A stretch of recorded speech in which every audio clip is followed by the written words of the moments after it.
Wakristo wenzangu, ningependa kuwasalimu katika jina safi la Bwana wetu Yesu Kristo. Amani ya Bwana iwe pamoja nanyi.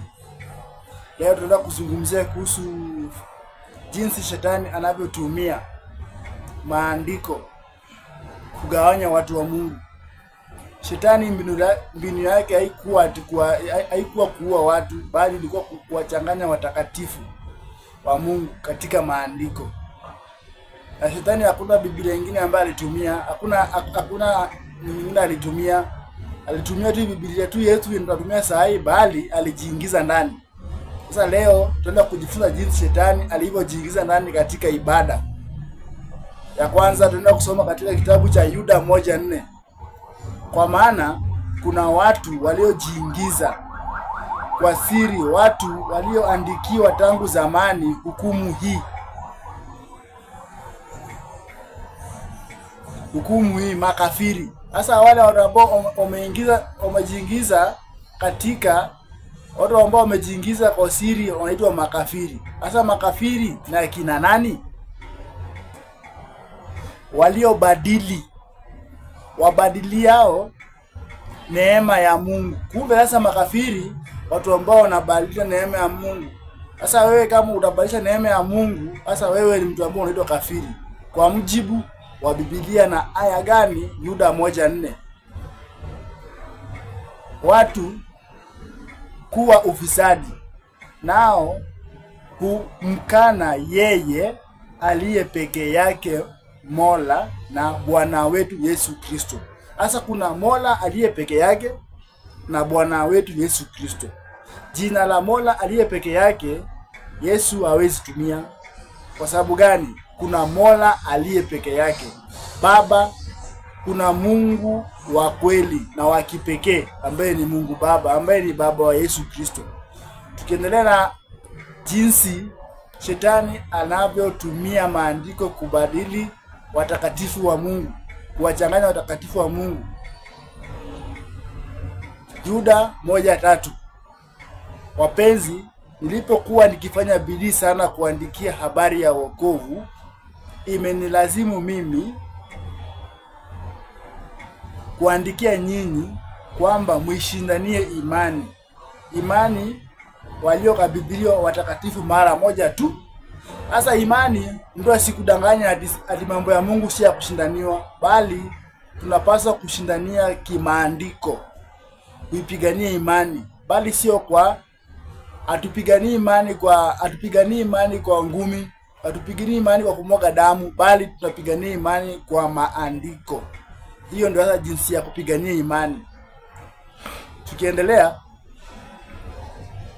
waraka wa kwanza wa Yohana. Sasa hapa ndipo shetani hapa ndipo katika hii andiko ndio shetani amekuja kubadili neema ya Mungu kivipi. Sikiza hii. Waraka wa kwanza wa Yohana 5:4-5. Nasema, kwa maana kila kitu kilichozaliwa na Mungu ukishinda ulimwengu, na huko ndiko kushinda ulimwengu. Hiyo ndiyo imani yetu. Sisi kushinda ulimwengu wetu ni imani gani? 5. Mwenye kushinda ulimwengu ni nani?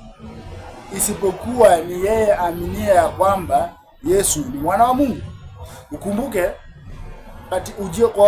ujio wa Muhammad alikana Mungu ana mwana. Sababu gani anamkana Mungu ana mwana? Kulingana na hii andiko, sasa yeye ndio kafiri. Sababu amemkana Mungu hana mwana. Kulingana na waraka wa kwanza wa Yohana 5:4-5. Yesu alipokuwa duniani aliwauliza aje wanafunzi wake kumhusu yeye? Mathayo 16:13. Basi Yesu akaenda pande za Kaisari. Filipo akawauliza wanafunzi wake akasema, watu hunena mwana wa Adamu kuwa ni nani?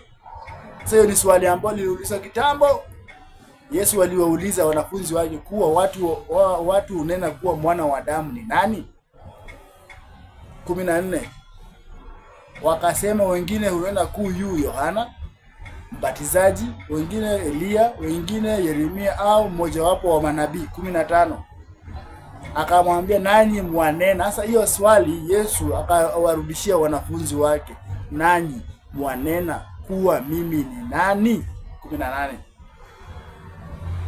Simeoni Peter akamjibu, wewe ndiye Kristo mwana wa Mungu aliye hai. 17. Yesu akajibu akamwambia, heri wewe Simeoni Bariona, kwa maana mwili na damu havikufunulia hili, bali Baba yangu aliye mbinguni. 18.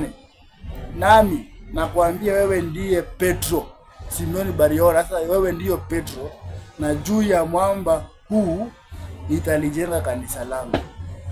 Petro meaning the rock. Petro meaning the rock. Petro maana yake ni mwamba. Sasa kanisa linajengwa na mwamba ambaye ni Kristo, na hiyo mwamba iliko hai. Na hiyo mwamba linajengwa kwa mafundisho ya kweli. Msiseme kanisa kanisa linajengwa kwa mjengo. Mungu ana kusudio na wingi wa watu. Mungu akona kusudio na kanisa la kweli, ambalo linamwabudu Mungu katika kweli. Ni lipi? Mafundisho ya kweli, mafundisho ambayo yanaambatana sawa sawa na Biblia, ubatizo wa kweli, kumkiri Yesu. Wewe unapomkiri Yesu, kwa hakika wewe ni mwana wa Mungu. Tukiendelea hapo sasa, Waibrania 1:8, lakini kwa habari za mwana asema, hasa ni Mungu anasema, kiti chako cha enzi ni cha milele na milele, na fimbo yako ya ufalme wako ni fimbo ya uadili. 9. Umependa haki, umechukia maasi. Kwa hivyo Mungu wako. Kumbe hata Yesu mwenyewe akona Mungu ambaye anamuita Mungu wake. Sio anamuita Mungu mwenzake, Mungu wake. Kwa hakika Mungu wako amekutia mafuta ya shangwe kupitia wenzio.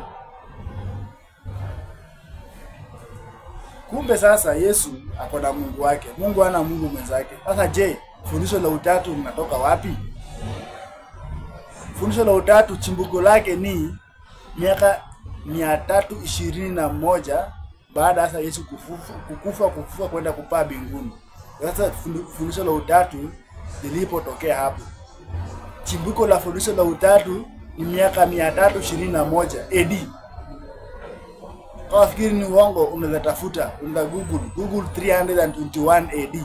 Waangalie jinsi Konstantino aliamua kusettle dispute among Christians, kwa kuwa kutakuwa na Mungu Baba, Mungu Mwana na Mungu Roho. Lakini Biblia haifunzi kitu kama hiyo. Biblia inafunza kuwa kuna Mungu Baba na kuna Mwana wa Mungu na kuna Roho ya Mungu. Na ukumbuke Roho ya Mungu ni sawa sawa na Roho ya Kristo. Kwa sababu gani? Mungu na Mwana wanatumia roho moja. Mungu wala roho kando na Mwanao Yesu Kristo. Hapana, wanatumia roho moja tu hiyo. Kwa sababu alisema ili wao wawe na umoja kama sisi tulivyo na umoja. Sio kama sisi tulivyo pamoja, tulivyo na umoja. Sasa Mungu na Baba wanatumia roho moja. Ni roho gani? Roho Mtakatifu. Hakuna roho nyingine ambayo anatumia. Mungu mwenyewe ana hapa kwa muona. Sasa hapo hivyo sasa Mungu mwenyewe anasema huyu ni mwanangu, msikize yeye. Yohana 3:16, kwa maana jinsi Mungu alivyoupenda ulimwengu mpaka akamtoa mwanawe pekee, yote ambaye anayemwabudie asipotee bali awe na uzima wa milele. Yote ambaye anayemwamini asipotee bali awe na fundisho awe na uzima wa milele. Sasa je, wale watu watatu mnaosema kuwa kuna Mungu Baba, Mungu Mwana, Mungu Roho, kama hiyo fundisho ni la kweli, tetea imani yako katika maandiko. Mimi nimetetea imani yangu kwa ukisoma Wakorintho wa kwanza 8:6, kwetu sisi tunaye Mungu mmoja ambaye aliye Baba wa wote, na anafanya kazi ndani ya wote na katika wote. Kwa hiyo sisi tunaye Mungu mmoja ambaye aliye Baba. Kumbe sasa Mungu ni mmoja ambaye aliye Baba. Na je, fundisho la utatu, nyinyi Mungu Baba, Mungu Mwana mnatoa wapi? Naomba mtueleze. Yote ambaye aliye na udhibiti, yote ambaye anayeweza kudhibitisha kuwa kuna Mungu Bwana na Mungu Roho, atoe andiko. Na asikimbilia katika Yohana, asikimbilia katika Yohana 1:18.